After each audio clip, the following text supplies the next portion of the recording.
Dear students, इससे पहले हमने पढ़ा था measurement of the angle. Measurement of angle से हमने different types of measuring the angles पढ़े थे।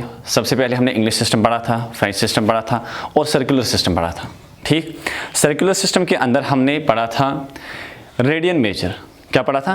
Radian major. रेडियन मेजर की थोड़ी सी मैं बात करूँ। रेडियन मेजर क्या होता है कि जब हम एक सर्कल पर एक लाइन को ले रहे हैं, रेडियस को ले रहे हैं, ठीक, ये एक लाइन है सपोज ओ ए। ठीक, अगर हम इस सर्कल पर एक आर्क काटते हैं, लाइक एक आर्क है यहाँ से A B, this arc is equal to the radius of the circle. This arc is equal to the radius of the circle, यानी कि ये वाली आर्क ओ ए आर्क जो है ये किसके बराबर है? Radius of the circle. ठीक, अब ये ए बी आर्क जो है it is equal to this O A. फिर जब मैं ज्वाइन कर रहा हूं ए बी को, the angle so formed here it is called as a radian. It's called as a radian. समझाई बात? यानी कि जब मैंने एक आर्क ले ली, आर्क मैंने सर्कल में कितनी काटी? सर्कमफ्रेंस ऑफ द सर्कल में मैंने कितनी आर्क काटी? A B, and the length of that very arc is equal to the radius of the circle, is equal to the radius of the circle. तो मैं ये कहूंगा it's a radian measure. Circular measure के अंदर, circular measurement के अंदर हम क्या पढ़ते हैं? That is the radian major. तो रेडियन मेजर अब क्या होता है? It is the angle subtended by the line on the arc in which the length of the arc is equal to the radius of the circle. In which the what is radian measure? It is a measurement of the angle, ठीक, subtended by the arc on the center of the circle in which the length of the arc is equal to the radius of the circle. ठीक, यानी कि this angle AOB यानी angle AOB is called as the radian. Is called as the radian. इसको हम क्या कहेंगे? Radian. सही, ये इससे पहले हमने पढ़ा था। नाउ आज हम ये पढ़ रहे हैं कि to prove that the radian is a constant. ये रेडियन एंगल जो मेजर हम कर रहे हैं ये क्या है? ये है कांस्टेंट। नाउ अगर हम इस फिगर को देखेंगे, the angle so formed at the centre of the circle depends upon the length of the arc on which it stands. यानी कि the angle so formed at the centre depends upon the length of. जितना आप क्या काटोगे, जितनी आप arc काटोगे किस पर? Circle पर। जितनी आप आर्क काटोगे तो उतना ही क्या आ जाएगा? यहाँ पर एंगल आ जाएगा। ठीक, लेकिन रेडियन के लिए कंडीशन जरूरी क्या है? रेडियस और वो आर्क। ठीक, तो रेडियस की जितनी है उतनी क्या होनी चाहिए? आर्क। तो अब हम ये साबित कर रहे हैं कि भाई ये जो एंगल आप रेडियन मेजर जो है ये क्या है? ये है कांस्टेंट। ये क्या है? कांस्टेंट। नाउ सपोज हमें पता है कि लेट सी, मैं लूंगा let O A is equal to R, let O is equal to R, ठीक, एंड ए बी जो है लेंथ ऑफ ए बी किसके बराबर है? आर। ठीक, आप ध्यान रख लो, ओ ए किसके बराबर है? आर। ठीक, मैंने लेंथ ऑफ ए बी किसके लिए ली? R. What is A B? It is arc. ठीक, शाबाश। अब यहां पर एंगल AOB जो है ये बना, ये एंगल जो बना यहाँ पर एंगल AOB, तो इसको हम क्या कहते हैं? ये है रेडियन मेजर। ये क्या है? Radian major.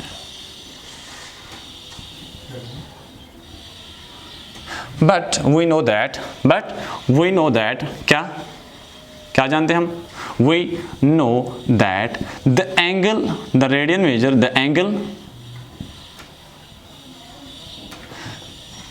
subtended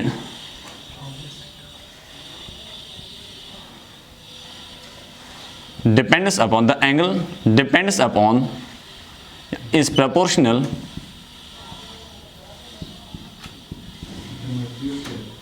to the length of the arc on which it stands. सही बात? यानी कि जो ये रेडियन एंगल बनता है ये प्रोपोर्शनल है, it depends upon the length of the arc जिस पर ये बनता है। ठीक, बात समझ आई? So I can say that this length A B, this length A B, ठीक, to the whole circumference of the circle, to the whole circumference of the circle.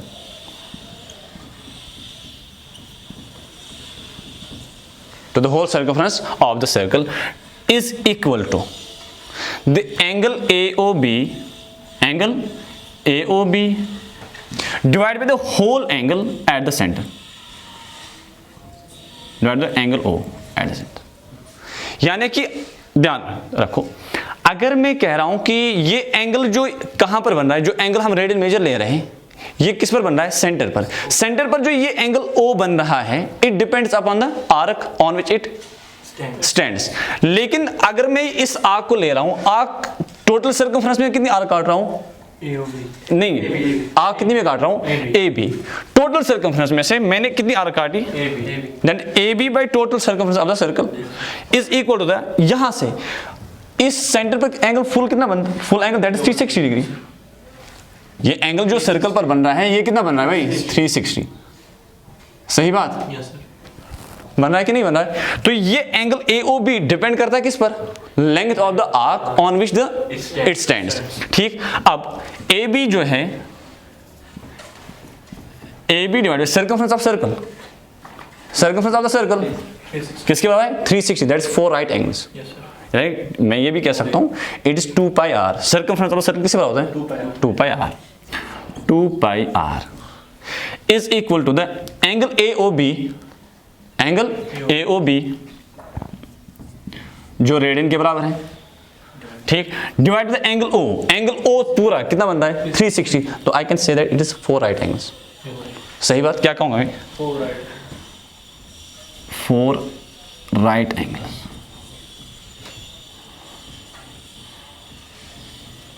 सही बात कि नहीं? ठीक, नाउ AB किसके बराबर है? AB किसके बराबर है? R के बराबर. ये AB, R किससे बना लिया मैंने? AB is also equal to the R. तो मैं क्या डालूंगा यहाँ पर? AB के बदले क्या डालूं? R divide by 2 pi R is equal to angle AOB divide by 4 right angle. सही बात? R and R cancels out. तो ये क्या बनेगा? 2 pi 1 divide by 2 pi is equal to angle AOB divide by 4 right angles. सही बात? अब ये 4 राइट एंगल्स यहां पर मल्टीप्लाई करूंगा मैं, ये क्या बनेगा? शाबाश. 4 right angles divide by 2 pi is equal to angle AOB. 2 से कैंसिलेशन, 2 1 r 2 2 2 r 4. तो ये क्या बनेगा? 2 right angles divide by pi is equal to angle AOB. But the radian measure, angle AOB खुद क्या है? रेडियन. एंगल AOB क्या है? रेडियन. तो मैंने आपको इससे पहले भी कहा कि रेडियन होता क्या है. इससे पहले मैंने लेक्चर में आपको समझाया है कि रेडियन होता है, it is the angle subtended by the arc, it is the angle subtended by the radius in which the it is the angle subtended by the line on the center of the circle in which the radius of the circle is equal to the arc of the circle. ठीक, तो अब ये 1 radian जो है, अब इस angle AOB के बदले क्या डालूंगा मैं? No, radian. क्या डालूंगा? फिर से देख लो ना, 1 रेडियन किसके बराबर होता है? एक आर्क. जब एंगल सबटेंड होगा कहां पर? सेंटर पर. कब? जब लेंथ ऑफ द आर्क किसके बराबर होगी? तब क्या बनेगा? 1 रेडियन. तब क्या बनेगा? 1 रेडियन कब बनता है? अब जब एक एंगल सबटेंड होगा कहां पर? At the centre of the circle in which the radius of the circle is equal to the length of the arc, या और the length of the arc is equal to the radius of. तो ये angle AOB क्या बना हमारा? Angle AOB क्या है? Radian. ठीक, तो मैं इसके बदले क्या डालूंगा? 1 रेडियन. ठीक, तो क्या लिखेंगे हम?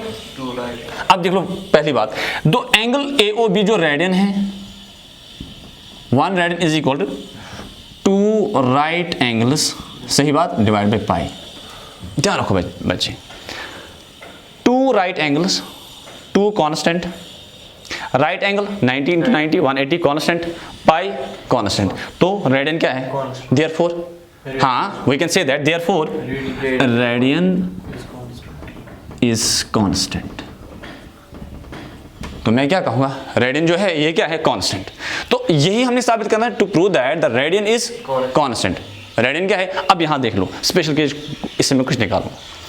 यहां से देखो, तो मैं ये कहूंगा पाई रेडियन, पाई रेडियन किसके बराबर बनेगा? 2 राइट एंगल्स। सही बात, मैंने क्या लिखा आप, यानी कि स्पेशल किस में आ रहा हूं कि पाई रेडियन किसके बराबर है? 2 राइट एंगल्स के बराबर। नाउ पाई, ये तो एंगल, जो एंगल ए ओ बी बना ये तो 1 रेडियन के बराबर है, तो पाई किसके बराबर आएगा? रेडियन जो है ये 1 रेडियन के बराबर है ना, तो पाई किसके बराबर आएगा? 2 राइट एंगल्स। पाई रेडियन जो है ये 1 रेडियन बन रहा है ना, बना ना 1, तो ये क्या बनेगा? पाई किसके बराबर आएगा? 2 राइट एंगल्स। इसका मतलब क्या है? आप यहां पर पाई से ये मुराद नहीं समझेंगे कि pi is not here, pi is not equal to 22/7। यहां पर पाई से मुराद है 2 राइट एंगल्स। तो पाई का मतलब क्या है यहां पर? हाँ 2 राइट एंगल्स। तो मैं ये कहूँ pi is equal to 180 degree. बात समझ आई? सबसे पहले हम अब ये ध्यान रखेंगे कि जब भी हम ट्राइगोनोमेट्रिक फंक्शन के अंदर क्या इस्तेमाल करेंगे? पाई। तो हम पाई का वैल्यू जल्दी कौन सा नहीं लगाएंगे? नहीं, ये वाला एंगल नहीं लगाएंगे, ये वाला नहीं लगाएंगे, 22/7 नहीं लगाएंगे। तो यहाँ पर पाई से मतलब क्या है? 180 के बराबर, ठीक है ना? 2 राइट एंगल्स, पाई किसके बराबर है? 180 के बराबर। ठीक, तो पहली बात हम समझ गए ये कि रेडियन जो है इट इज द कांस्टेंट है, इट इज द कांस्टेंट। उसके बाद जो ये पाई है, पाई का वैल्यू जो है exact value it is equal to 180 के बराबर। इस अब देख लो ये 180 आपको मैंने इससे पहले समझाया कि डिग्री मेजर, इससे पहले जो इंग्लिश सिस्टम है आपको मैंने पढ़ाया, ठीक, इंग्लिश सिस्टम पढ़ाया, फिर फ्रेंच सिस्टम के अंदर पढ़ाया मैंने। फ्रेंच सिस्टम के अंदर मैंने सबसे पहले जब इंट्रोडक्शन की क्लास में आपको समझाया, मैंने कहा कि ट्राइगोनोमेट्री के अंदर हम एंगल 2 तरीकों से मेजर करते हैं। कहा था ना मैंने, एक तो डिग्रीज पर हम, और दूसरा राइट एंगल पर। इंट्रोडक्शन की क्लास में मैंने आपको समझाया था कि ट्राइगोनोमेट्री के अंदर हम एंगल जो मेजर कर रहे हैं, एक तो सीधे हम जो वो डिग्री ले रहे हैं, दूसरा किस पर? On the base of the right angle. फिर उस राइट एंगल को हम 3 तरीकों से देख रहे हैं, एक फ्रेंच सिस्टम, दूसरा इंग्लिश सिस्टम, और तीसरा सर्कुलर सिस्टम। सर्कुलर सिस्टम में क्या आ रहा है? रेडियन। ठीक, फ्रेंच सिस्टम में क्या आता है और इंग्लिश सिस्टम में क्या आता है? एक में आता है मिनट, याद है? मिनट सेकंड, याद है? डिग्री मिनट सेकंड, याद आया वो? ठीक, यानी कि जब हम 90 डिग्री को 60 इक्वल पार्ट्स कर देंगे तो बनेगा मिनट, फिर उसको जब 60 और इक्वल पार्ट्स करेंगे तो शाबाश। इसी तरह से अगर हम, फिर आया था दूसरा सिस्टम, अगर हम 90 डिग्री एंगल को कितने 100 पार्ट्स में, 100 इक्वल पार्ट्स में डिवाइड करें तो बनेगा ग्रेड। क्या बनेगा? ठीक, तो 1 ग्रेड बनेगा। ठीक, तो यानी कि 90 डिग्री को हमने किस में कन्वर्ट कर दिया? 1 ग्रेड। ठीक, तो 100 पार्ट्स मैंने कर दिया, तो ईच पार्ट, जब मैंने 90 डिग्री को कितने पार्ट्स कर दिए? 100 पार्ट्स, तो वो क्या बना? एक पार्ट क्या बना? ग्रेड। ठीक, 100 पार्ट्स क्या बना? एक पार्ट ग्रेड बना। ठीक, अब वही ग्रेड जो यहां पर है, वही ग्रेड जो हम बात करें वो किसके बाहर आएगा? यहां पर तो एक 90 डिग्री है, 100 पार्ट्स मैंने कर दिए, हर एक पर 90 तो बना 90 डिग्री। क्या बना?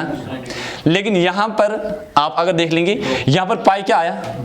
180। तो अगर यहां पर तो फिर ग्रेड्स के अंदर तो 1 ग्रेड बना दिस 100 पार्ट। नाउ अगर मैं यहां देखो तो ये क्या बनेंगे? 200 parts is equal to 2 grades 180 के बराबर।